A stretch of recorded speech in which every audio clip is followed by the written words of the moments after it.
Boa noite! Frequentemente a gente é questionado aqui no InResin sobre a elaboração de imagens 3D, ainda na etapa de estudo preliminar. Muitos arquitetos e arquitetas aparentemente se sentem receosos de investir tempo, energia nessa primeira etapa de projeto de entrega para o cliente, achando que se fizer isso, corre o risco de ter retrabalho. Será que é verdade? É sobre isso que a gente vai falar hoje, como que essa experiência de entrega pode influenciar na satisfação do seu cliente. Dito tudo isso, se a gente tiver o foco exclusivamente, unicamente na abordagem do custo de produção, pode ser que nesse primeiro momento a conta não feche. Igor, e aí? Qual que é a nossa opinião? Então, a gente tem várias experiências a respeito dessa questão, e as experiências indicam a gente que a melhor estratégia, pelo menos na nossa realidade, é, de fato, você apresentar não só imagens 3D, mas tudo aquilo que tiver ao seu alcance para que você traga para o seu cliente consistência, informação precisa, informação de qualidade, projeto de qualidade, para que ele identifique o seu comprometimento, que ele identifique realmente a sua postura profissional no sentido de trazer o melhor que você pode oferecer do ponto de vista da arquitetura e dos seus entregáveis, para que ele se sinta confortável e que você tenha também argumentos e informações suficientes para defender as suas ideias, enfim, os seus princípios em relação à arquitetura. A gente escuta muito os colegas comentando, poxa, mas pode ter alguma revisão aqui e acolá, pode dar um problema aqui e acolá. Sim, pode, sempre pode, e em todas as circunstâncias pode. Mas eu acho que é uma postura, talvez a quantidade de revisões ou a dificuldade de fazer com que vocês convençam o seu cliente, sempre no bom sentido, né? Porque convencer no sentido de estabelecer e empurrar uma determinada decisão não é legal. Mas convencer com argumentos e com informações que de fato façam com que ele entenda realmente os motivos pelos quais você chegou naquela solução é sempre muito prazeroso nesse sentido. Talvez o que esteja faltando para a grande maioria é material denso, é qualidade de material, para que o cliente consiga enxergar e consiga estar alinhado com tudo aquilo que você está apresentando e, de fato, se convença dos argumentos e das ideias que você está colocando na mesa. Então, das nossas experiências, sim, é uma das estratégias que nós utilizamos para poder, de fato, obter os resultados que a gente quer e, enfim, fazer com que os nossos clientes saiam satisfeitos desse processo, né? Um processo que nós temos lá no escritório. E olha, você usou uma palavra que eu acho que foi muito bacana, que é para que o cliente se sinta confortável com as ideias que estão sendo apresentadas. Mas não só o cliente, né? Para que a gente também se sinta confortável em apresentar essas ideias, para que a gente se sinta seguro. Então, muitas vezes, a gente produz essas imagens para que a gente tenha certeza do que a gente está propondo. Isso que é muito legal. A gente utiliza essas imagens, claro, para encantar o nosso cliente, mas para que a gente também se sinta seguro em relação ao que a gente está apresentando. E se tiver alteração? E vou dizer uma coisa para vocês: sempre vai ter algum ajuste. E não tem problema, a gente refaz essas imagens depois no projeto executivo.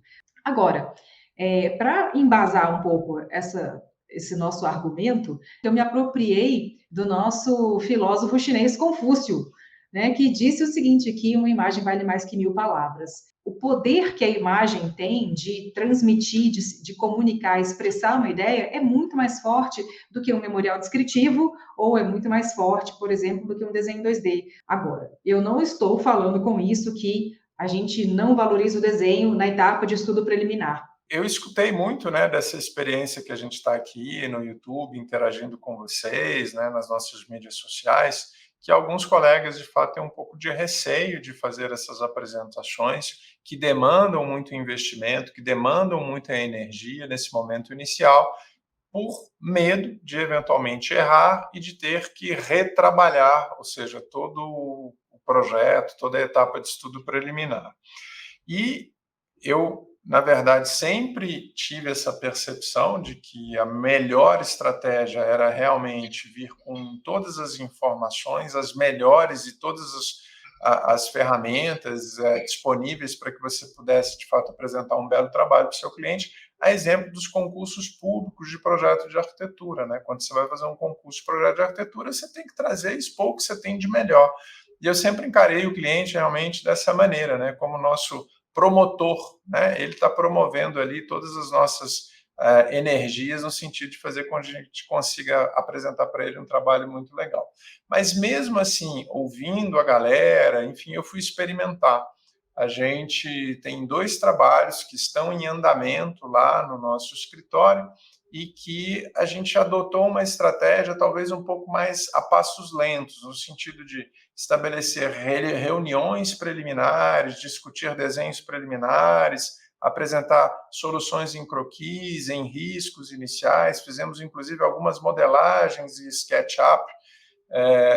E do ponto de vista de retrabalho, a gente teve tanto quanto se nós eventualmente tivéssemos adotado uma estratégia mais assertiva e apresentar realmente o nosso trabalho mais concluído e com todas as informações, do que essa estratégia de para e passo, ir ali para poder, de alguma forma, tentar fazer com que o cliente perceba. Então, nesse sentido, eu não vi, nessas 2 experiências que a gente está passando, nenhum benefício. Pelo contrário, eu senti muito mais dificuldade em apresentar argumentos para o cliente, para dizer a eles que aquela proposta que a gente estava colocando à disposição deles realmente era a melhor solução, porque eles não conseguem visualizar todo o potencial que a gente tem de um desenho que ainda está muito preliminar. E quase sempre os desenhos preliminares, como não são entendidos pelos nossos clientes, eles são descartados ou então são criticados até de uma forma um pouco leviana, né? Porque eles não conseguem ter essa compreensão. E está tudo bem, eles não têm que ter. Agora, a gente corre alguns riscos nesse sentido, de ter boas ideias e como elas não estão ainda muito bem estruturadas, os clientes acabam tendo dificuldade de vislumbrar o potencial daquela solução que você está levando para eles. Então, das experiências que a gente está vivendo hoje nos nossos escritórios com esses 2 projetos, nós não tivemos nenhum ganho nesse sentido, do ponto de vista de produtividade ou de agilidade na produção. Pelo contrário, me pareceu um processo até um pouco mais arrastado, com um pouco mais de dificuldade, para fazer com que os clientes, de fato, pudessem entender aquilo que a gente estava apresentando para eles. Foi feita uma pesquisa em 2019, elaborada pelo SPC, que mostrou que 8 consumidores, né, em cada 10 se sentem satisfeitos, né, com a última compra realizada em e-commerce. E essa satisfação é fruto, por exemplo, da qualidade do produto ou da experiência de compra. Quando ele teve um bom atendimento, quando ele teve uma boa experiência de compra, ele indica o produto para outras pessoas em função da satisfação. Vocês não acham que isso é meio parecido com a nossa jornada de projeto também? A gente atende o cliente, a gente prepara essa entrega, se o cliente está satisfeito, ele indica a gente. E é por isso que a gente investe tanto nesse momento do estudo preliminar, porque o cliente fez um investimento inicial, ou seja, ele contratou o nosso serviço, não está levando nada. E aí, quando a gente vai fazer a primeira entrega para ele, aí a gente vem com força para mostrar todo o potencial que a gente tem de oferecer o nosso trabalho para ele, né? Então, se a gente for fazer um comparativo, imagina, por exemplo, numa corrida. Imagina se no momento da largada você tem, do lado de uma grande equipe, você tiver um carro 1.0, assim, um carro meia boca, sabe?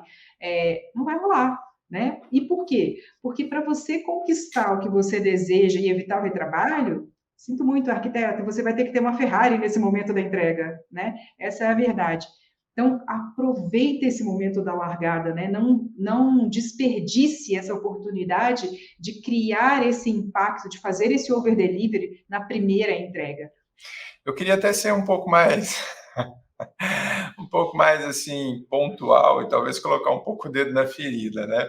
Assim, todos nós que estamos aqui, ou quase todos, decidimos ser arquitetos e urbanistas. Tem ainda provavelmente alguns estudantes. E, enfim, se continuarem, serão arquitetos e urbanistas em breve.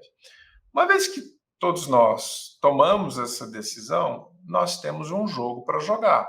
Essa é a verdade. E aí a gente precisa estabelecer que tipo de jogo a gente quer jogar. Um jogo, eu não vou dizer medíocre, já dizendo, mas não sei se é essa palavra, mas um jogo mediano ou um jogo que de fato te traga resultados exponenciais. E aí, eu gosto muito da gente fazer essas analogias. A Sui trouxe aí da Fórmula 1. Vamos pegar uma corrida de 100 metros rasos, né, que a gente tem uns atletas assim extremamente preparados. Você acha que o cara vai medir esforços no momento da largada, no momento daquele sprint que o cara tem que dar, que ele tem que sair da base de apoio dele para conseguir realmente lá na frente, para conseguir chegar e vencer e obter um resultado legal?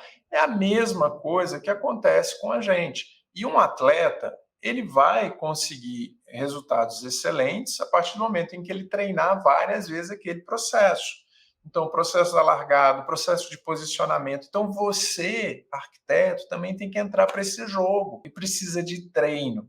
Então, faça uma vez. Como um atleta, considere-se um atleta da arquitetura. Faça uma vez, coloque o pé ali, programe no plano estratégico de produção aquilo que você vai entregar. Eu vou entregar as imagens, os desenhos bem feitos, diagramas, maquete física, eu vou entregar e vai para o campo de batalha. Produza com intensidade, com garra, com energia, porque é um dos momentos mais prazerosos que a gente tem do nosso trabalho. E aí, ao final, você vai conseguir obter, eventualmente, um bom resultado. Como um atleta, ele pode se preparar durante anos e, eventualmente, na corrida, não conquistar bons resultados. O que ele vai fazer? Ele vai voltar e continuar treinando até que ele consiga os resultados que realmente o satisfaçam e o deixem realmente feliz. Só que os resultados, eles duram pouco. Você precisa concentrar no processo, você precisa ter a garra, a energia de fazer, de refazer, deu errado, faz de novo, porque esse é o jogo. Por isso que eu estou dizendo para vocês, já que todos decidimos realmente ser arquitetos, não sejamos arquitetos que decidam trabalhar e jogar um jogo mediano. Vamos jogar um jogo realmente para valer, para cair no campo de batalha, para fazer trabalhos legais, para encantar o nosso cliente, para a gente se encantar com o processo, para a gente realmente obter um resultado legal e ficar satisfeito. Porque o que acontece? Você pode fazer um projeto bacana, eu até falar um palavrão aqui, mas um projeto muito bacana. E aí, cara, você faz, entrega, o teu cliente não curte. Pô, mas você vai ficar satisfeito com aquele resultado. É um trabalho muito legal. E várias vezes a gente, utilizando aquela primeira alternativa de projeto, colocando nas nossas mídias ou colocando no nosso site, atrai também clientes que tenham afinidade com aquela linguagem, com aquele desenho que você colocou. O jogo nunca é perdido. Então é importante que a gente tenha isso para a gente. E vamos parar de ter medo, porque todas as vezes que a gente tem medo para começar alguma coisa, vai dar errado, vai dar merda, entendeu? Se você começar com essa mentalidade, você não vai conseguir resultado legal. Então toque em frente o barco, planeje as imagens, façam as imagens. Se você não tiver condição de fazer a imagem fotorrealista, está tudo bem, mas faça a melhor imagem que você tiver. Se você for um cara foda no desenho, faça um desenho bacanérrimo, faça uma ilustração bonita, faça o que você tenha de melhor, entregue o que você tenha de melhor para conseguir conquistar resultados legais e, de fato, fazer com que seu cliente saia satisfeito desse processo. A Sui colocou logo lá no começo, a gente não está falando de preço, a gente está falando de valor, você está entregando valor para o seu cliente, você está entregando energia, você está entregando comprometimento, e o seu cliente não é bobo, ele percebe isso, ele sente essa energia, ele sente o propósito envolvido.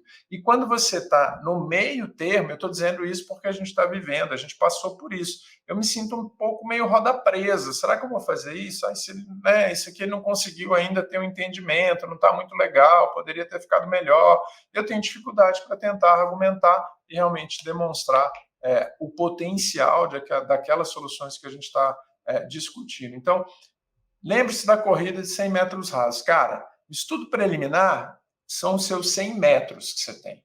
É o famoso, a lei de Pareto, cara. Concentra as tuas energias ali coloca tudo que você tem, porque o resto, todas as demais etapas, elas vão acontecer e é fruto dessa energia que você pôs no começo. Você vai conquistar resultados muito mais tranquilos se você colocar toda essa tua energia nesse começo, que eu acho que é a grande sacada. Então, cara, a mensagem que eu queria passar para vocês é essa. Eu achei a corrida de 100 metros rasos a melhor, assim, do tipo, cara, vai. É igual o lançamento de um foguete, né, Sui? Tipo, você planeja, você faz tudo, você vê, você checa, etc. Cara, é igual a decolagem de um avião. Aí o cara vai decolar com medo, ele vai começar, não, vamos ali devagar. Será que eu acelero pouco? Será que eu acelero? Cara, não tem Gente, não jeito. existe isso. Não Vai, existe isso. só vai, entendeu? É isso aí, galera. Entusiasmo é a força da alma. Então, era essa a mensagem que a gente queria passar para vocês hoje sobre invistam tempo. Sim, a experiência de entrega vai impactar a satisfação do seu cliente. Pensa sobre isso. Se você não testou ainda, testa e avisa para a gente. Manda um direct, printa, coloca a gente lá, tá bom? Vejo todos vocês na próxima terça-feira para o nosso bate-papo semanal. Um grande abraço e a Tchau, gente se tchau, vê em breve. gente. Beijo.